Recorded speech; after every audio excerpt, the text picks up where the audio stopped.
ਦੋਸਤੋ ਪੰਜਾਬੀ ਟ੍ਰਿਬਿਊਨ ਦੇ ਰੋਜ਼ਾਨਾ ਪ੍ਰੋਗਰਾਮ ਵੇਲੇ ਦੀ ਗੱਲ ਵਿੱਚ ਤੁਹਾਡਾ ਸਵਾਗਤ ਹੈ। ਮੈਂ ਆਤਿਸ਼ ਗੁਪਤਾ ਤੁਹਾਡੇ ਸਾਹਮਣੇ ਹਾਜ਼ਰ ਹਾਂ ਤੇ ਅੱਜ ਅਸੀਂ ਇਹੋ ਜਿਹੇ ਮੁੱਦੇ ਬਾਰੇ ਗੱਲ ਕਰਾਂਗੇ ਜੋ ਕਿ ਹਰ ਕਿਸੇ ਨਾਲ ਜੁੜਿਆ ਹੋਇਆ ਹੈ। ਗੱਲ ਕਰੀਏ ਤਾਂ ਵਿਸ਼ੇਸ਼ ਤੌਰ ਤੇ ਸਾਡੀ ਕਿਸਾਨੀ ਨਾਲ ਜੁੜਿਆ ਹੋਇਆ ਜੋ ਕਿ ਸਾਡਾ ਅੰਨਦਾਤਾ ਹੁੰਦਾ ਹੈ, ਜਿਨ੍ਹਾਂ ਵੱਲੋਂ ਪਿਛਲੇ 2 ਸਾਲ ਦੇ ਕਰੀਬ ਸਮਾਂ ਜਿਹੜਾ ਹੈਗਾ, ਕਹੀਏ ਤਾਂ 1 ਸਾਲ ਤੋਂ ਵੱਧ ਸਮਾਂ ਜਿਹੜਾ ਦਿੱਲੀ ਦੀ ਬਰੂਹਾਂ ਤੇ ਕੱਢਿਆ ਤੇ 1 ਸਾਲ ਜਿਹੜਾ ਹੋਰ ਉਹ ਸੰਘਰਸ਼ ਦੇ ਰਾਹ ਦੀ ਤਿਆਰੀ ਕਰ ਰਹੇ ਨੇ, ਇਸ ਤਰ੍ਹਾਂ ਦੇ ਰਾਹ ਤੇ ਪੈ ਰਹੇ ਨੇ। ਉਹਨਾਂ ਬਾਰੇ ਅੱਜ ਗੱਲਬਾਤ ਕਰਾਂਗੇ। ਜੀ ਹਾਂ ਦੋਸਤੋ, ਜਿਵੇਂ ਕਿ ਸੰਯੁਕਤ ਕਿਸਾਨ ਮੋਰਚੇ ਦੀ ਅਗਵਾਈ 'ਚ ਕੇਂਦਰ ਸਰਕਾਰ ਦੇ ਖਿਲਾਫ ਦੇਸ਼ ਭਰ ਦੀਆਂ ਕਿਸਾਨ ਜਥੇਬੰਦੀਆਂ ਵੱਲੋਂ 1 ਸਾਲ ਤੋਂ ਲੰਬਾ ਸਮਾਂ ਸੰਘਰਸ਼ ਕੀਤਾ ਗਿਆ। ਤੇ ਦੱਸ ਦਈਏ ਵੀ ਕਿ ਕਿਉਂਕਿ ਕੇਂਦਰ ਸਰਕਾਰ ਵੱਲੋਂ ਜਿਹੜਾ ਹੈਗਾ ਮਈ 2020 ਦੇ ਵਿੱਚ ਪਹਿਲਾਂ 3 ਖੇਤੀ ਆਰਡੀਨੈਂਸ ਲਿਆਂਦੇ ਗਏ, ਜਿਨ੍ਹਾਂ ਨੂੰ ਬਾਅਦ 'ਚ ਖੇਤੀ ਕਾਨੂੰਨ ਬਣਾ ਦਿੱਤਾ ਗਿਆ। ਤੇ ਪੰਜਾਬ ਦੇ ਕਿਸਾਨਾਂ ਨੇ ਇਹਨਾਂ ਕਾਨੂੰਨਾਂ ਦਾ ਵਿਰੋਧ ਕੀਤਾ ਤੇ ਮਈ ਮਹੀਨੇ ਦੇ ਵਿੱਚ ਆਰਡੀਨੈਂਸ ਲਿਆਂਦੇ ਗਏ ਸੀ ਤੇ ਉਦੋਂ ਤੋਂ ਹੀ ਇਹ ਵਿਰੋਧ ਸ਼ੁਰੂ ਹੋ ਗਿਆ ਸੀ ਤੇ ਲਗਾਤਾਰ ਵਿਰੋਧ ਵੱਧਦਾ ਗਿਆ। ਆਖਿਰਕਾਰ ਜਦੋਂ ਕੇਂਦਰ ਸਰਕਾਰ ਕਿਸਾਨਾਂ ਦੀ ਮੰਗਾਂ ਮੰਨਣ ਨੂੰ ਤਿਆਰ ਹੀ ਨਹੀਂ ਸੀ, ਉਹਨਾਂ ਦੀ ਗੱਲ ਸੁਣਨ ਨੂੰ ਤਿਆਰ ਨਹੀਂ ਸੀ, ਤਾਂ ਦੇਸ਼ ਭਰ ਦੇ ਕਿਸਾਨ ਜਿਹੜੇ ਨੇ, ਗੱਲ ਕਰੀਏ ਤਾਂ ਦਿੱਲੀ ਵੱਲ ਕੂਚ ਕੀਤਾ। ਇਸ ਅੰਦੋਲਨ ਦੀ ਅਗਵਾਈ ਪੰਜਾਬ ਨੇ ਕੀਤੀ। ਪੰਜਾਬ ਦੀ ਕਿਸਾਨ ਜਥੇਬੰਦੀਆਂ ਨਵੰਬਰ 2020 ਦੇ ਵਿੱਚ ਜਿਹੜਾ ਹੈਗਾ ਦਿੱਲੀ ਵੱਲ ਵਧੀਆਂ। ਜਿਵੇਂ ਉਹ ਹਰਿਆਣਾ ਲੰਘਦੇ ਹੋਏ ਵਧੀਆਂ ਤਾਂ ਪੰਜਾਬ ਦੇ ਨਾਲ ਨਾਲ ਹਰਿਆਣੇ ਦੀਆਂ ਕਿਸਾਨ ਜਥੇਬੰਦੀਆਂ ਵੀ, ਹੋਰ ਦੇਸ਼ ਭਰ ਤੋਂ ਕਿਸਾਨ ਜਥੇਬੰਦੀਆਂ ਨੂੰ ਉਸ ਦਾ ਹਮਾਇਤ ਮਿਲੀ ਤੇ ਜਿਹੜਾ ਪੰਜਾਬ ਦੀ ਧਰਤੀ ਤੋਂ ਸ਼ੁਰੂ ਹੋਇਆ ਸੀ ਇੱਕ ਅੰਦੋਲਨ, ਉਹ ਦੇਸ਼ ਦਾ ਅੰਦੋਲਨ ਬਣ ਗਿਆ, ਦੇਸ਼ ਦੇ ਲੋਕਾਂ ਦਾ ਅੰਦੋਲਨ ਬਣ ਚੁੱਕਾ। ਤੇ ਦਿੱਲੀ ਦੀ ਬਰੂਹਾਂ ਤੇ ਕਿਸਾਨਾਂ ਨੇ ਇੱਕ ਲੰਬਾ ਸੰਘਰਸ਼ ਜਿਹੜਾ ਲੜਿਆ ਤੇ ਕੇਂਦਰ ਸਰਕਾਰ ਨੂੰ ਝੁਕਣ ਲਈ ਮਜਬੂਰ ਕਰ ਦਿੱਤਾ ਸੀ। ਆਖਿਰਕਾਰ ਕਿਸਾਨਾਂ ਦੇ ਗੁੱਸੇ ਅੱਗੇ ਜਿਹੜਾ ਹੈਗਾ ਕੇਂਦਰ ਸਰਕਾਰ ਨੂੰ 19 ਨਵੰਬਰ 2021 ਨੂੰ ਝੁਕਣ ਲਈ ਮਜਬੂਰ ਹੋਣਾ ਪਿਆ। ਤੇ ਗੁਰੂ ਨਾਨਕ ਦੇਵ ਜੀ ਦੇ 552ਵੇਂ ਪ੍ਰਕਾਸ਼ ਦਿਹਾੜੇ ਤੇ ਸਾਡੇ ਪ੍ਰਧਾਨ ਮੰਤਰੀ ਸ਼੍ਰੀ ਨਰਿੰਦਰ ਮੋਦੀ ਵੱਲੋਂ ਤਿੰਨੋਂ ਖੇਤੀ ਕਾਨੂੰਨ ਰੱਦ ਕਰਨ ਦਾ ਐਲਾਨ ਕੀਤਾ ਗਿਆ। ਇਸ ਦੇ ਨਾਲ ਹੀ ਕਿਸਾਨਾਂ ਦੀਆਂ ਹੋਰਨਾਂ ਮੰਗਾਂ ਵੀ ਮੰਨਣ ਦਾ ਜਿਹੜਾ ਕੇਂਦਰ ਸਰਕਾਰ ਨੇ ਭਰੋਸਾ ਦਵਾਇਆ। ਆਖਿਰਕਾਰ 19 ਨਵੰਬਰ ਨੂੰ ਨਹੀਂ, ਕੁਝ ਦਿਨ ਬਾਅਦ ਜਿਹੜਾ ਹੈਗਾ ਕੇਂਦਰ ਸਰਕਾਰ ਨਾਲ ਇਹਨਾਂ ਮੰਗਾਂ 'ਤੇ ਲਿਖਤੀ ਸਮਝੌਤਾ ਹੋਇਆ। ਕੇਂਦਰ ਸਰਕਾਰ ਨੇ ਮੰਨਿਆ ਵੀ ਅਸੀਂ ਜਿਹੜਾ ਹੈਗਾ ਤਿੰਨੋਂ ਖੇਤੀ ਕਾਨੂੰਨ ਰੱਦ ਕਰ ਰਹੇ ਹਾਂ ਤੇ ਹੋਰ ਚਾਹੇ ਅੰਦੋਲਨ ਦੌਰਾਨ ਜਿੰਨੇ ਵੀ ਕਿਸਾਨਾਂ 'ਤੇ ਪਰਚੇ ਦਰਜ ਹੋਏ ਨੇ, ਪਰਚੇ ਵੀ ਰੱਦ ਕਰਾਂਗੇ। ਲਖੀਮਪੁਰ ਖੀਰੀ 'ਚ ਬੜੀ ਮੰਦਭਾਗੀ ਘਟਨਾ ਹੋਈ, ਉਸ ਘਟਨਾ ਦੇ ਜਿਹੜਾ ਕਸੂਰਵਾਰਾਂ ਦੇ ਖਿਲਾਫ ਵੀ ਸਖਤ ਕਾਰਵਾਈ ਕਰਾਂਗੇ। ਹੋਰ ਜਿਹੜਾ ਕਿਸਾਨਾਂ ਤੇ ਮਜ਼ਦੂਰਾਂ ਨਾਲ ਜੁੜੀਆਂ ਹੋਈਆਂ ਕਈ ਮੰਗਾਂ 'ਤੇ ਜਿਹੜਾ ਕੇਂਦਰ ਸਰਕਾਰ ਨੇ ਸਹਿਮਤੀ ਜਤਾਈ ਵੀ ਕਿ ਅਸੀਂ ਇਹ ਸਾਰੀਆਂ ਮੰਗਾਂ ਨੂੰ ਮੰਨਦੇ ਹੋਏ ਕਿਸਾਨਾਂ ਦੇ ਜਿਹੜਾ ਹੈਗਾ ਖੁਸ਼ੀ-ਖੁਸ਼ੀ ਘਰ ਭੇਜਾਂਗੇ। ਤੇ ਕੇਂਦਰ ਸਰਕਾਰ ਦੇ ਭਰੋਸੇ ਤੋਂ ਬਾਅਦ ਕਿਸਾਨ ਜਥੇਬੰਦੀਆਂ ਸੰਯੁਕਤ ਕਿਸਾਨ ਮੋਰਚੇ ਦੇ ਸੱਦੇ ਤੇ ਉਹਨਾਂ ਨੇ ਆਪਣਾ ਧਰਨਾ ਮੁਅੱਤਲ ਕਰਕੇ ਖੁਸ਼ੀ-ਖੁਸ਼ੀ ਘਰ ਪਹੁੰਚੀਆਂ। ਤੇ ਅੱਜ 1 ਸਾਲ ਬੀਤ ਜਾਣ ਦੇ ਬਾਵਜੂਦ ਜਿਹੜਾ ਹੈਗਾ ਉਹਨਾਂ ਮੰਗਾਂ, ਜਿਹੜੀਆਂ ਲਿਖਤੀ ਮੰਗਾਂ ਕੇਂਦਰ ਸਰਕਾਰ ਵੱਲੋਂ ਪ੍ਰਵਾਨ ਕੀਤੀਆਂ ਗਈਆਂ ਸੀ, ਉਹਨਾਂ 'ਚੋਂ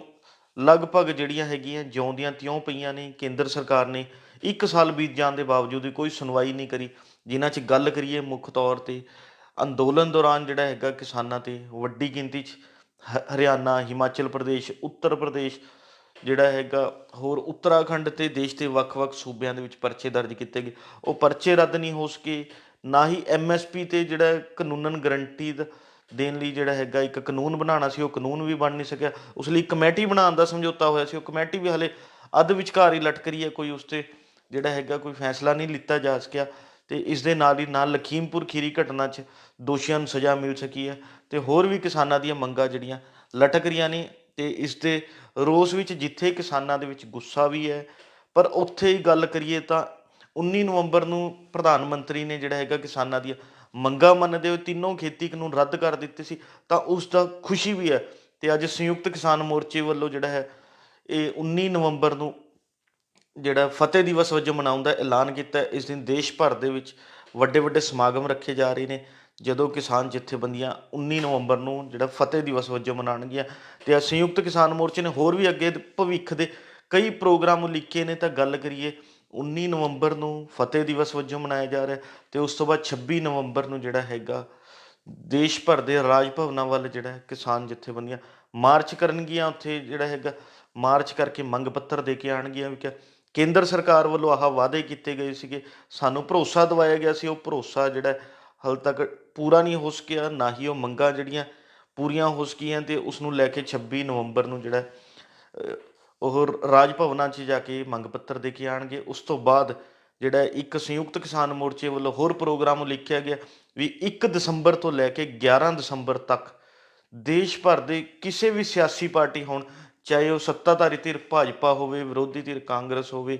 ਹੋਰ ਜਿੰਨੀਆਂ ਵੀ ਸਿਆਸੀ ਧਿਰਾਂ ਨੇ, ਸਾਰੀ ਸਿਆਸੀ ਧਿਰਾਂ ਦੇ ਚਾਹੇ ਲੋਕ ਸਭਾ ਮੈਂਬਰ ਹੋਣ ਚਾਹੇ ਰਾਜ ਸਭਾ ਮੈਂਬਰ,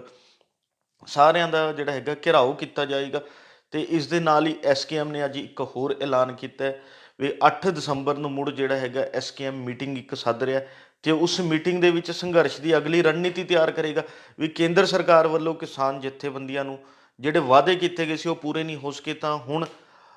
SKM ਇੱਕ ਨਵਾਂ ਸੰਘਰਸ਼ ਦਾ ਰਾਹ ਜਿਹੜਾ ਅਖਤਿਆਰ ਕਰਨ ਜਾ ਰਿਹਾ, ਜਿਸ ਲਈ ਜਿਹੜਾ ਹੈਗਾ 8 ਦਸੰਬਰ ਨੂੰ ਅਗਲੀ ਰਣਨੀਤੀ ਤਿਆਰ ਕਰ ਰਿਹਾ ਵੀ ਕਿ ਕਿਸ ਤਰ੍ਹਾਂ ਦਾ ਸੰਘਰਸ਼ ਜਿਹੜਾ ਹੈਗਾ ਭਵਿੱਖ 'ਚ ਉਲੀਕਿਆ ਜਾਵੇ। ਦੋਸਤੋ, ਇਸ ਦੇ ਨਾਲ ਹੀ ਗੱਲ ਕਰੀਏ, ਇਹ ਤਾਂ SKM ਦਾ ਸੱਦਾ ਸੀ ਦੇਸ਼ ਭਰ ਦੇ ਵਿੱਚ ਜਿਹੜਾ ਹੁਣ ਅਗਲੇ ਸਮਾਗਮਾਂ ਦਾ, ਅਤੇ ਗੱਲ ਕਰੀਏ ਪੰਜਾਬ ਦੀ ਤਾਂ ਪੰਜਾਬ ਦੇ ਵਿੱਚ ਵੀ ਸੰਯੁਕਤ ਕਿਸਾਨ ਮੋਰਚਾ ਗੈਰ ਰਾਜਨੀਤਿਕ ਵੱਲੋਂ ਜਿਹੜਾ ਹੈਗਾ ਪੱਕੇ ਮੋਰਚੇ ਜਿਹੜੇ ਕੱਲ੍ਹ ਤੋਂ ਸ਼ੁਰੂ ਕਰ ਦਿੱਤੇ ਨੇ। ਇਹ ਪੱਕੇ ਮੋਰਚੇ ਉਹਨਾਂ ਵੱਲੋਂ ਪੰਜਾਬ ਸਰਕਾਰ ਦੇ ਖਿਲਾਫ ਲਾਏ ਜਾ ਰਹੇ ਨੇ ਅਤੇ ਉਹਨਾਂ ਦਾ ਕਹਿਣਾ ਵੀ ਅਕਤੂਬਰ ਮਹੀਨੇ 'ਚ ਪੰਜਾਬ ਦੇ ਮੁੱਖ ਮੰਤਰੀ ਨਾਲ ਜਿਹੜੀ ਕਿਸਾਨ ਜਥੇਬੰਦੀਆਂ ਦੀ ਮੀਟਿੰਗ ਹੋਈ ਸੀ, ਜਿਸ 'ਚ ਕਿਸਾਨਾਂ ਦੀ ਜ਼ਮੀਨਾਂ ਨੂੰ ਲੈ ਕੇ ਕੁਝ ਫੈਸਲੇ ਜਿਹੜੇ ਲਏ ਗਏ ਸੀਗੇ, ਕਿਸਾਨਾਂ ਦੀ ਫਸਲਾਂ ਦੇ ਖਰਾਬੇ ਦੀ ਜਿਹੜਾ ਮੁਆਵਜ਼ਾ ਦੇਣ ਨੂੰ ਲੈ ਕੇ ਸੀਗਾ, ਹੋਰ ਵੀ ਵੱਖ-ਵੱਖ ਮੰਗਾਂ ਨੂੰ ਲੈ ਕੇ ਪੰਜਾਬ ਸਰਕਾਰ ਨੇ ਵੀ ਸਹਿਮਤੀ ਜਤਾਈ ਸੀ ਕਿਸਾਨ ਜਥੇਬੰਦੀਆਂ ਨਾਲ, ਉਹ ਪੂਰੀਆਂ ਨਹੀਂ ਹੋ ਸਕੀਆਂ ਅਤੇ ਉਸ ਦੇ ਰੋਸ ਵਿੱਚ ਸੰਯੁਕਤ ਕਿਸਾਨ ਮੋਰਚਾ ਗੈਰ ਰਾਜਨੀਤਿਕ ਵੱਲੋਂ ਵੀ ਪੰਜਾਬ ਸਰਕਾਰ 'ਤੇ ਵਾਅਦਾ ਖਿਲਾਫੀ ਦਾ ਦੋਸ਼ ਲਾਇਆ ਅਤੇ ਪੰਜਾਬ 'ਚ 6 ਥਾਵਾਂ 'ਤੇ ਪੰਜਾਬ, ਮੁਕੇਰੀਆਂ, ਬਠਿੰਡਾ, ਅੰਮ੍ਰਿਤਸਰ, ਤਲਵੰਡੀ ਸਾਬੋ ਅਤੇ ਮਾਨਸਾ ਦੇ ਵਿੱਚ ਜਿਹੜਾ ਹੈਗਾ 6 ਥਾਵਾਂ 'ਤੇ ਪੱਕੇ ਮੋਰਚੇ ਕੱਲ੍ਹ ਤੋਂ ਸ਼ੁਰੂ ਕਰ ਦਿੱਤੇ ਨੇ। ਅਤੇ ਗੱਲ ਕਰੀਏ ਇਹਨਾਂ ਦੇ ਵਿੱਚ ਵੱਡੀ ਗੱਲ ਇਹ ਆਉਂਦੀ ਹੈ ਕਿ 6 ਥਾਵਾਂ 'ਚੋਂ 5 ਥਾਵਾਂ 'ਤੇ ਧਰਨਿਆਂ 'ਚ ਤਾਂ ਚਾਹੇ ਉਹ ਸਾਡੇ ਮਰਦ ਹੋਣ ਚਾਹੇ ਔਰਤਾਂ ਹੋਣ, ਸਾਰੇ ਸ਼ਮੂਲੀਅਤ ਕਰ ਰਹੇ ਨੇ, ਪਰ ਤਲਵੰਡੀ ਸਾਬੋ ਦੇ ਵਿੱਚ ਜਿਹੜਾ ਪੱਕਾ ਮੋਰਚਾ ਲਗਾਇਆ ਗਿਆ ਹੈ, ਇਹ ਸੰਯੁਕਤ ਕਿਸਾਨ ਮੋਰਚਾ ਗੈਰ ਰਾਜਨੀਤਿਕ ਵੱਲੋਂ, ਉਸ ਦੀ ਅਗਵਾਈ ਸਾਡੀ ਬੀਬੀਆਂ, ਭੈਣਾਂ, ਔਰਤਾਂ ਉਹ ਕਰ ਰਹੀਆਂ ਨੇ। ਅਤੇ ਇਸ ਤਰ੍ਹਾਂ ਉਹਨਾਂ ਦਾ ਕਹਿਣਾ ਵੀ ਕਿ ਜਦੋਂ ਤੱਕ ਪੰਜਾਬ ਸਰਕਾਰ ਸਾਡੀਆਂ ਮੰਗਾਂ ਨਹੀਂ ਮੰਨਦੀ, ਸਾਡਾ ਪੱਕਾ ਮੋਰਚਾ ਜਿਹੜਾ ਜਾਰੀ ਰਹੇਗਾ। ਦੂਜੇ ਪਾਸੇ ਗੱਲ ਕਰੀਏ ਤਾਂ ਗੁਆਂਢੀ ਸੂਬੇ ਹਰਿਆਣਾ ਦੀ, ਤਾਂ ਅੱਜ ਭਾਰਤੀ ਕਿਸਾਨ ਯੂਨੀਅਨ ਚਡੂਨੀ ਵੱਲੋਂ ਵੀ ਜਿਹੜਾ ਇੱਕ ਐਲਾਨ ਕਰ ਦਿੱਤਾ ਗਿਆ। ਉਹਨਾਂ ਦਾ ਕਹਿਣਾ ਵੀ ਉਹਨਾਂ ਨੇ 24 ਨਵੰਬਰ ਨੂੰ ਜਿਹੜਾ ਰੇਲਾਂ ਰੋਕਣ ਦਾ ਐਲਾਨ ਕੀਤਾ ਸੀ ਅੰਬਾਲਾ ਦੇ ਵਿੱਚ, ਉਹ ਅੰਬਾਲਾ ਦੇ ਵਿੱਚ 24 ਨਵੰਬਰ ਨੂੰ ਰੇਲਾਂ ਰੋਕਣ ਦੀ ਥਾਂ 'ਤੇ GT ਰੋਡ ਰੋਕਣ ਜਾ ਰਹੇ ਨੇ, ਕਿਉਂਕਿ ਅੱਜ ਗੁਰਨਾਮ ਸਿੰਘ ਚਡੂਨੀ ਨੇ ਜਿਹੜਾ ਕਿਹਾ ਵੀ ਕਿ ਰੇਲਾਂ ਰੋਕਣ ਦਾ ਮੁੱਖ ਕਾਰਨ ਇਹੀ ਸੀ ਵੀ ਕਿ ਹਰਿਆਣਾ ਦੇ ਵਿੱਚ ਜਿਹੜਾ ਰੇਲਵੇ ਵੱਲੋਂ 12 ਦੇ ਕਰੀਬ ਮੁਕੱਦਮੇ ਦਰਜ ਕੀਤੇ ਗਏ ਸੀ ਅਤੇ ਉਹਨਾਂ ਵਿੱਚੋਂ ਕੋਈ ਵੀ ਮੁਕੱਦਮਾ ਰੱਦ ਨਹੀਂ ਕੀਤਾ ਗਿਆ। ਪਰ ਪਿਛਲੇ ਦਿਨੀਂ ਜਿਹੜਾ ਕੇਂਦਰ ਸਰਕਾਰ ਦੇ ਕੇਂਦਰੀ ਰੇਲਵੇ ਵਿਭਾਗ ਵੱਲੋਂ ਇੱਕ ਨੋਟੀਫਿਕੇਸ਼ਨ ਜਾਰੀ ਕਰ ਦਿੱਤਾ ਵੀ ਕਿ ਦੇਸ਼ ਭਰ ਦੇ ਵਿੱਚ ਜਿੰਨੇ ਵੀ ਕਿਸਾਨ ਅੰਦੋਲਨ ਦੇ ਸਮੇਂ ਪਰਚੇ ਦਰਜ ਕੀਤੇ ਗਏ ਨੇ, ਉਹਨਾਂ ਨੂੰ ਰੱਦ ਕਰ ਦਿੱਤਾ ਜਾਵੇ। ਅਤੇ ਉਹਨਾਂ ਦਾ ਕਹਿਣਾ ਵੀ ਕਿ ਉਸ ਕਰਕੇ ਉਹ ਰੇਲਾਂ ਰੋਕਣ ਦਾ ਪ੍ਰੋਗਰਾਮ ਤਾਂ ਉਹਨਾਂ ਨੇ ਰੱਦ ਕਰ ਦਿੱਤਾ, ਪਰ ਹਰਿਆਣਾ ਸਰਕਾਰ ਵੱਲੋਂ ਜਿਹੜਾ ਸੂਬੇ ਦੇ ਵਿੱਚ ਦਰਜ ਕੀਤੇ ਹੋਏ ਲਗਭਗ 294 ਮੁਕੱਦਮੇ ਜਿਹੜਾ ਉਹ ਹਾਲੇ ਤੱਕ ਸਾਰੇ ਰੱਦ ਨਹੀਂ ਹੋ ਸਕੇ। ਉਹਨਾਂ 'ਚੋਂ ਸਿਰਫ 163 ਦੇ ਕਰੀਬ ਮੁਕੱਦਮੇ ਜਿਹੜਾ ਹੈ ਉਹ ਦੱਸ ਰਹੇ ਨੇ ਵੀ ਕਿ ਰੱਦ ਹੋ ਗਏ ਨੇ, ਜਦੋਂ ਕਿ ਬਾਕੀ ਮੁਕੱਦਮੇ ਹਲੇ ਵੀ ਸਟੈਂਡ ਕਰਦੇ ਨੇ। ਉਸ ਦੇ ਰੋਸ ਵਿੱਚ ਉਹ ਹਰਿਆਣਾ ਸਰਕਾਰ ਖਿਲਾਫ ਵਾਅਦਾ ਖਿਲਾਫੀ ਦਾ ਜਿਹੜਾ ਇੱਕ ਰੋਸ ਪ੍ਰਦਰਸ਼ਨ ਕਰਨ ਜਾ ਰਹੇ ਨੇ। ਉੱਥੇ ਹੀ ਕਿਸਾਨ ਜਥੇਬੰਦੀਆਂ ਦੇ ਆਗੂਆਂ ਦਾ ਇਹ ਵੀ ਕਹਿਣਾ ਵੀ ਕਿ ਹਰਿਆਣਾ ਸਰਕਾਰ ਦੋਹਰੀ ਜਿਹੜੀ ਚਾਲ ਹੁਣ ਕਿਸਾਨ ਜਥੇਬੰਦੀਆਂ ਨੂੰ ਮੁੜ ਖੇਡ ਰਹੀ ਹੈ, ਕਿਉਂਕਿ ਗੱਲ ਹੋਈ ਸੀ ਸਾਰੇ ਮੁਕੱਦਮੇ ਰੱਦ ਕਰਨ ਦੀ, ਤਾਂ ਪਰ ਹਰਿਆਣਾ ਸਰਕਾਰ ਵੱਲੋਂ ਮੁਕੱਦਮੇ ਰੱਦ ਕਰਨ ਦੀ ਥਾਂ 'ਤੇ ਉਹਨਾਂ ਦੀ ਅਨਟਰੇਸ ਰਿਪੋਰਟਾਂ ਬਣਾ ਜਿਹੜੀ ਅਦਾਲਤਾਂ ਵਿੱਚ ਭੇਜੀਆਂ ਜਾ ਰਹੀਆਂ। ਅਤੇ ਉਹਨਾਂ ਨੇ ਇਹ ਵੀ ਕਿਹਾ ਵੀ ਕਿ ਸ਼ਾਹਬਾਦ ਦੀ ਅਦਾਲਤ ਵੱਲੋਂ ਤਾਂ 7 ਮੁਕੱਦਮਿਆਂ ਨੂੰ ਜਿਹੜਾ ਹੈਗਾ ਅਨਟਰੇਸ ਰਿਪੋਰਟ ਨੂੰ ਮਨਜ਼ੂਰ ਕਰਨ ਤੋਂ ਇਨਕਾਰ ਹੀ ਕਰ ਦਿੱਤਾ ਹੈ। ਉਹਨਾਂ ਦਾ ਕਹਿਣਾ ਜਦੋਂ ਕੇਸਾਂ ਦੇ ਵਿੱਚ ਬੰਦੇ ਨਾਮਜ਼ਦ ਕੀਤੇ ਹੋਏ ਨੇ ਤਾਂ ਇਹ ਅਨਟਰੇਸ ਕਿਵੇਂ ਹੋ ਸਕਦੇ ਨੇ, ਇਹਨਾਂ ਦੀ ਜਾਂਚ ਕੀਤੀ ਜਾਵੇ ਅਤੇ ਬਣਦੀ ਕਾਰਵਾਈ ਕੀਤੀ ਜਾਵੇ। ਅਤੇ ਉਹਨਾਂ ਦਾ ਇਹੀ ਕਹਿਣਾ ਵੀ ਕਿ ਜਦੋਂ ਹਰਿਆਣਾ ਸਰਕਾਰ ਨੇ ਸਾਰੇ ਮੁਕੱਦਮੇ ਰੱਦ ਕਰਨ ਦਾ ਐਲਾਨ ਕਰ ਦਿੱਤਾ ਸੀ, ਤਾਂ ਉਹ ਅਨਟਰੇਸ ਮੁਕੱਦਮੇ ਕਰਕੇ ਜਿਹੜਾ ਹੈ ਇਹ ਕਿਹੜੀ ਚਾਲ ਖੇਡਣ ਜਾ ਰਹੇ ਨੇ। ਇਸੇ ਰੋਸ ਵਿੱਚ ਭਾਰਤੀ ਕਿਸਾਨ ਯੂਨੀਅਨ ਚਡੂਨੀ ਵੱਲੋਂ ਜਿਹੜਾ ਹੈਗਾ 24 ਨਵੰਬਰ ਨੂੰ ਅੰਬਾਲਾ ਦੇ ਵਿੱਚ GT ਰੋਡ ਰੋਕਣ ਦਾ ਐਲਾਨ ਕੀਤਾ। ਪਰ ਦੋਸਤੋ, ਇਹ ਤਾਂ ਸੀ ਕਿਸਾਨ ਜਥੇਬੰਦੀਆਂ ਦੀ ਸੰਘਰਸ਼ ਦੀ ਗੱਲ। ਉੱਥੇ ਹੀ ਗੱਲ ਕਰੀਏ ਤਾਂ ਇਸ ਸੰਘਰਸ਼ ਕਰਕੇ ਚਾਹੇ ਉਹ ਪੱਕੇ ਮੋਰਚੇ ਲੱਗ ਰਹੇ ਨੇ, GT ਰੋਡ ਰੋਕ ਕੇ ਜਾ ਰਹੇ ਨੇ, ਜਾਂ ਭਵਿੱਖ 'ਚ ਹੋਰ ਕੋਈ ਵੀ ਅੰਦੋਲਨ ਹੁੰਦਾ, ਉਸ ਕਰਕੇ ਇੱਕ ਗੱਲ ਹੋਰ ਸਾਹਮਣੇ ਆ ਰਹੀ ਹੈ ਲੋਕਾਂ ਦੇ ਮਨਾਂ ਦੇ ਵਿੱਚ ਇੱਕ ਮਾੜਾ ਪ੍ਰਭਾਵ ਜਾ ਰਿਹਾ ਵੀ ਕਿ ਅੰਦੋਲਨ ਹੁੰਦਾ ਹੈ, ਧਰਨੇ ਲੱਗਦੇ ਨੇ, ਪ੍ਰਦਰਸ਼ਨ ਹੁੰਦੇ ਨੇ, ਉਸ ਕਰਕੇ ਆਮ ਲੋਕਾਂ ਦੇ ਜਨਜੀਵਨ ਕਿਤੇ ਨਾ ਕਿਤੇ ਪ੍ਰਭਾਵਿਤ ਹੁੰਦਾ ਹੈ, ਅਸਰ ਪੈਂਦਾ ਦਿਖਾਈ ਦਿੰਦਾ ਹੈ ਤੇ ਉਸ ਨੂੰ ਲੈ ਕੇ ਆਮ ਲੋਕਾਂ ਦੇ ਮਨਾਂ 'ਚ ਨਾਰਾਜ਼ਗੀ ਦੇਖਣ ਨੂੰ ਮਿਲ ਰਹੀ ਹੈ। ਇਸ ਲਈ ਸਭ ਤੋਂ ਪਹਿਲੀ ਜ਼ਿੰਮੇਵਾਰੀ ਤਾਂ ਸਾਡੀਆਂ ਸਰਕਾਰਾਂ ਦੀ ਬਣਦੀ ਹੈ ਵੀ ਕਿ ਜਿਨ੍ਹਾਂ ਨੇ ਪਹਿਲਾਂ ਕੇਂਦਰ ਸਰਕਾਰ ਦੀ ਗੱਲ ਕਰੀਏ ਤਾਂ ਕੇਂਦਰ ਸਰਕਾਰ ਨੇ ਦਿੱਲੀ ਦੀ ਬਰੂਹਾਂ 'ਤੇ ਚੱਲ ਰਹੇ ਅੰਦੋਲਨ ਨੂੰ ਖਤਮ ਕਰਨ ਲਈ ਜਿਹੜਾ ਕਈ ਐਲਾਨ ਕੀਤੇ ਗਏ ਸੀ, ਲਿਖਤੀ ਸਮਝੌਤੇ ਕੀਤੇ ਗਏ ਸੀ, ਉਹ ਆਪਣੇ ਸਮਝੌਤਿਆਂ 'ਤੇ ਖਰੇ ਨਹੀਂ ਉਤਰ ਰਹੇ। ਜਾਂ ਤਾਂ ਉਹ ਲਿਖਤੀ ਸਮਝੌਤੇ ਕਰਨ ਤੋਂ ਪਹਿਲਾਂ ਸੋਚਦੇ, ਅੱਜ ਲਿਖਤੀ ਸਮਝੌਤੇ ਕੀਤਿਆਂ ਨੂੰ ਵੀ 1 ਸਾਲ ਦੇ ਕਰੀਬ ਸਮਾਂ ਬੀਤ ਗਿਆ, ਉਹ ਕਿਸਾਨਾਂ ਨਾਲ ਉਹ ਸਮਝੌਤੇ ਪੂਰੇ ਕਰਨ ਨੂੰ ਹੀ ਤਿਆਰ ਨਹੀਂ ਹੈ। ਵੀ ਪਹਿਲੀ ਜ਼ਿੰਮੇਵਾਰੀ ਤਾਂ ਕੇਂਦਰ ਸਰਕਾਰ ਦੀ ਬਣਦੀ ਹੈ ਵੀ ਉਹ ਉਹਨਾਂ ਸਮਝੌਤਿਆਂ ਨੂੰ ਪੂਰਾ ਕਰੇ। ਉਸ ਦੇ ਨਾਲ ਹੀ ਗੱਲ ਕਰੀਏ ਤਾਂ ਚਾਹੇ ਪੰਜਾਬ ਸਰਕਾਰ ਹੋਵੇ, ਹਰਿਆਣਾ ਸਰਕਾਰ ਹੋਵੇ, ਇਹਨਾਂ ਵੱਲੋਂ ਕਿਸਾਨ ਜਥੇਬੰਦੀਆਂ ਨਾਲ ਜਿਹੜੇ ਵੀ ਵਾਅਦੇ ਕੀਤੇ ਗਏ ਸੀ ਉਹਨਾਂ ਨੂੰ ਵੀ ਸਰਕਾਰਾਂ ਨੂੰ ਚਾਹੀਦਾ ਵੀ ਕਿ ਮੰਨ ਲਿੱਤਾ ਜਾਵੇ, ਤਾਂ ਜੋ ਜਿਹੜੇ ਇਹ ਅੰਦੋਲਨਾਂ ਦਾ ਜਾਂ ਸੰਘਰਸ਼ਾਂ ਦਾ ਐਲਾਨ ਹੋ ਰਿਹਾ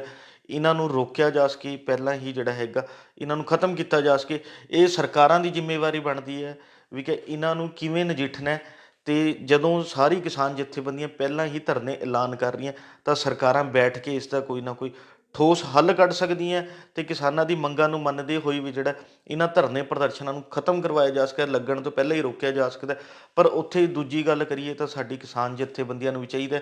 ਵੀ ਉਹ ਸੰਘਰਸ਼ ਕਰਨਾ ਉਹਨਾਂ ਦਾ ਹੱਕ ਹੈ। ਉਹ ਸਿਰਫ ਆਪਣੇ ਹੀ ਨਹੀਂ, ਦੇਸ਼ ਭਰ ਦੇ ਲੋਕਾਂ ਦੇ ਜਿਹੜਾ ਹੱਕਾਂ ਲਈ ਸੰਘਰਸ਼ ਕਰ ਰਹੇ ਨੇ, ਆਵਾਜ਼ ਬਣ ਰਹੇ ਨੇ। ਪਰ ਇਸ ਦੇ ਨਾਲ ਹੀ ਉਹਨਾਂ ਨੂੰ ਇਹ ਵੀ ਧਿਆਨ ਰੱਖਣ ਦੀ ਲੋੜ ਹੈ, ਜੇ ਉਹ ਰੇਲਾਂ ਰੋਕਦੇ ਨੇ, GT ਰੋਡ ਰੋਕਦੇ ਨੇ ਜਾਂ ਹੋਰ ਸੜਕਾਂ ਜਾਮ ਕਰਦੇ ਨੇ ਤਾਂ ਉਸ ਨਾਲ ਕਈ ਕਿਸਮ ਦੇ ਸਾਡੇ ਬਿਮਾਰ ਲੋਕ ਨੇ, ਉਹਨਾਂ ਨੂੰ ਹਸਪਤਾਲਾਂ 'ਚ ਜਾਣ ਸਮੇਂ, ਸਾਡੇ ਵਿਦਿਆਰਥੀ ਹੋ ਗਏ ਉਹਨਾਂ ਨੂੰ ਪ੍ਰੀਖਿਆ ਦੇਣ ਜਾਣ ਲੱਗੇ, ਜਾਂ ਜਿਹੜੇ ਨੌਕਰੀ ਪੇਸ਼ਾ ਲੋਕ ਨੇ ਉਹਨਾਂ ਨੂੰ ਕਈ ਤਰ੍ਹਾਂ ਦੀ ਦਿੱਕਤਾਂ ਦਾ ਵੀ ਸਾਹਮਣਾ ਕਰਨਾ ਪੈਂਦਾ। ਭਾਵੇਂ ਕਿਸਾਨ ਜਥੇਬੰਦੀਆਂ ਇੱਕ ਚੀਜ਼ ਦਾ ਐਲਾਨ ਜ਼ਰੂਰ ਕਰਦੀਆਂ ਨੇ ਜੋ ਕਿ ਉਹਨਾਂ ਦੀ ਸਿਫਤ ਕਰਨੀ ਵੀ ਬਣਦੀ ਹੈ ਵੀ ਉਹ ਕਿਸੇ ਵੀ ਐਂਬੂਲੈਂਸ ਨੂੰ, ਆਰਮੀ ਦੀ ਗੱਡੀ ਨੂੰ ਜਾਂ ਐਮਰਜੈਂਸੀ ਸਰਵਿਸਿਜ਼ ਦੀ ਜਿੰਨੀਆਂ ਵੀ ਗੱਡੀਆਂ ਨੇ ਉਹਨਾਂ ਨੂੰ ਨਹੀਂ ਰੋਕਦੀਆਂ, ਉਹਨਾਂ ਨੂੰ ਉਹ ਪਹਿਲ ਦੇ ਆਧਾਰ 'ਤੇ ਰਾਹ ਮੁਹੱਈਆ ਕਰਵਾਉਂਦੀਆਂ ਨੇ। ਪਰ ਉੱਥੇ ਹੀ ਵੱਡੀ ਗੱਲ ਇਹ ਆਉਂਦੀ ਹੈ ਵੀ ਕਿਸਾਨ ਜਥੇਬੰਦੀਆਂ ਧਰਨੇ ਕਰਕੇ ਸੜਕਾਂ 'ਤੇ ਲੰਬਾ ਜਾਮ ਲੱਗ ਜਾਂਦਾ ਹੈ, ਲੰਬੇ ਲੰਬੇ ਜਿਹੜੇ ਹੈਗਾ ਬਲੋਕੇਜ ਹੋ ਜਾਂਦੀ ਹੈ। ਉਸ ਕਰਕੇ ਉਹ ਗੱਡੀਆਂ ਉੱਥੇ ਧਰਨੇ ਵਾਲੀ ਥਾਂ ਤੱਕ ਪਹੁੰਚ ਹੀ ਨਹੀਂ ਪਾਉਂਦੀਆਂ, ਪਿੱਛੇ ਹੀ ਜਾਮ ਦੇ ਵਿੱਚ ਫਸ ਜਾਂਦੀਆਂ, ਜਿਸ ਕਰਕੇ ਕਈ ਤਰ੍ਹਾਂ ਦੀ ਔਕੜਾਂ ਦਾ ਸਾਹਮਣਾ ਲੋਕਾਂ ਨੂੰ ਵੀ ਕਰਨਾ ਪੈਂਦਾ। ਇਸ ਲਈ ਕਿਸਾਨ ਜਥੇਬੰਦੀਆਂ ਨੂੰ ਚਾਹੀਦਾ ਵੀ ਕਿ ਉਹ ਸੰਘਰਸ਼ ਕਰਨ ਜ਼ਰੂਰ, ਪਰ ਇਸ ਦੇ ਨਾਲ ਹੀ ਕੋਈ ਅਜਿਹਾ ਰਾਹ ਕੱਢਣ ਜਿਸ ਨਾਲ ਆਮ ਲੋਕਾਂ ਨੂੰ ਦਿੱਕਤ ਨਾ ਹੋਵੇ। ਅਤੇ ਆਮ ਲੋਕਾਂ ਨੂੰ ਵੀ ਚਾਹੀਦਾ ਵੀ ਕਿ ਉਹ ਵੀ ਸੰਘਰਸ਼ੀਆਂ ਦੀ ਆਵਾਜ਼ ਬਣਨ ਅਤੇ ਉਹਨਾਂ ਦਾ ਸਹਿਯੋਗ ਕਰਨ, ਤਾਂ ਜੋ ਕੇਂਦਰ ਸਰਕਾਰ ਹੋਵੇ, ਸੂਬਾ ਸਰਕਾਰਾਂ ਹੋਣ, ਕੋਈ ਵੀ ਵਾਅਦਾ ਕਰਨ ਤੋਂ ਪਹਿਲਾਂ 4 ਵਾਰ ਸੋਚਣ ਵੀ ਕਿ ਅਸੀਂ ਕੀ ਵਾਅਦਾ ਕਰ ਰਹੇ ਹਾਂ, ਕੀ ਇਹ ਕੱਲ੍ਹ ਨੂੰ ਭਵਿੱਖ 'ਚ ਪੂਰਾ ਹੋ ਵੀ ਸਕਦਾ। ਇਸ ਬਾਰੇ ਵੀ ਜਿਹੜਾ ਉਹ ਸੋਚ ਵਿਚਾਰ ਕੇ ਹੀ ਵਾਅਦਾ ਕਰਨ ਅਤੇ ਜਿਹੜਾ ਵਾਅਦਾ ਸਰਕਾਰਾਂ ਕਰ ਰਹੀਆਂ ਨੇ ਉਹ ਆਪਣੇ ਵਾਅਦੇ 'ਤੇ ਖਰੇ ਉਤਰਨ, ਸਾਰੇ ਵਾਅਦੇ ਪੂਰੇ ਕਰਨ। ਇਹ ਸਰਕਾਰਾਂ ਦੀ ਜ਼ਿੰਮੇਵਾਰੀ ਬਣਦੀ ਹੈ। ਹੁਣ ਦੇਖਣਾ ਇਹੀ ਹੋਵੇਗਾ ਵੀ ਕਿ ਸਰਕਾਰਾਂ ਆਪਣੇ ਵਾਅਦੇ 'ਤੇ ਕਿੰਨਾ ਕੁ ਖਰੇ ਉਤਰਦੀਆਂ ਨੇ, ਕਿੰਨੇ ਕੁ ਪੂਰੇ ਕਰਦੀਆਂ ਨੇ, ਇਹ ਤਾਂ ਆਉਣ ਵਾਲਾ ਸਮਾਂ ਹੀ ਦੱਸੇਗਾ। ਪਰ ਪੰਜਾਬੀ ਟ੍ਰਿਬਿਊਨ ਲਗਾਤਾਰ ਤੁਹਾਡੇ ਤੱਕ ਕੋਈ ਨਾ ਕੋਈ ਨਵੀਂ ਅਪਡੇਟ ਜਿਹੜੀ ਹੈਗੀ ਹੈ ਪਹੁੰਚਾਉਂਦਾ ਰਹੇਗਾ, ਨਵੇਂ ਮਸਲਿਆਂ ਨੂੰ ਤੁਹਾਡੇ ਅੱਗੇ ਉਠਾਉਂਦਾ ਰਹੇਗਾ। ਕੱਲ੍ਹ ਨੂੰ ਇਸੇ ਸਮੇਂ ਇੱਕ ਨਵੇਂ ਮੁੱਦੇ 'ਤੇ ਫਿਰ ਗੱਲਬਾਤ ਕਰਾਂਗੇ ਪ੍ਰੋਗਰਾਮ ਵੇਲੇ ਦੀ ਗੱਲ ਵਿੱਚ। ਧੰਨਵਾਦ।